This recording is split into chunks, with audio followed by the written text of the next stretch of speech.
हरि ओम। जय श्री कृष्णा। कार्तिक कथा को सुनो सभी सहज मन लाय। 13वां अध्याय मैं पढ़ूं श्री प्रभु शरण में आय। अब दोनों ओर से गदाओं, बाणों और शूलों आदि का भीषण प्रहार हुआ। दैत्यों के तीक्ष्ण प्रहारों से व्याकुल देवता इधर उधर भागने लगे।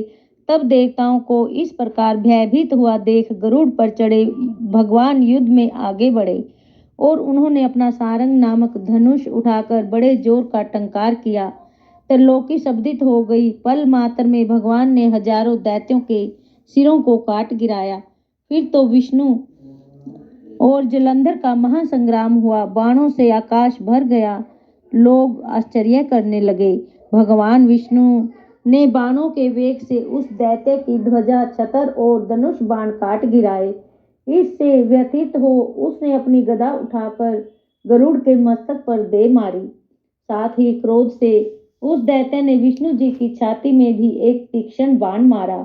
इसके उत्तर में विष्णु जी ने उसकी गदा काट दी और अपने सारंग धनुष पर धनुष चढ़ाकर उसको भींदना शुरू किया। इस पर जलंधर इन पर अपने पैने बाण बरसाने लगा। उसने विष्णु जी को कई पैने बाण मारकर वैष्णु धनुष को काट दिया। धनुष कट जाने पर भगवान ने गदा ग्रहण कर ली और शीघ्र ही जलंधर को खींच कर मारी, परंतु उस अग्निवत अमोघ गदा की मार से भी वह दैत्य कुछ भी चलायमान न हुआ।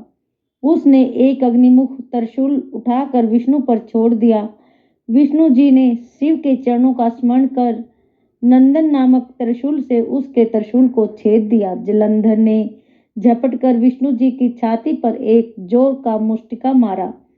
उसके उत्तर में भगवान विष्णु ने भी उसकी छाती पर अपनी एक मुष्टि का प्रहार किया।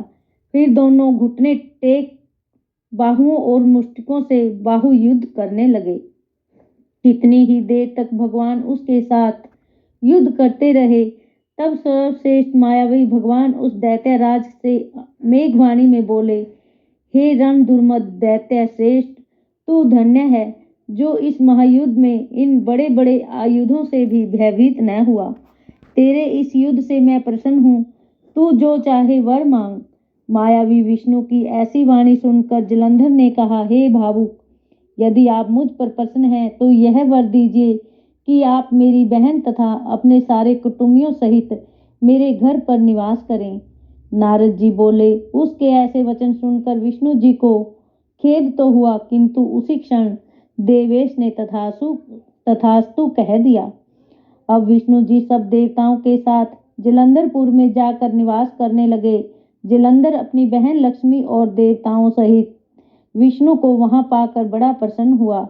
फिर तो देवताओं के पास जो भी रत्न आदि थे सबको लेकर जलंधर पृथ्वी पर आया।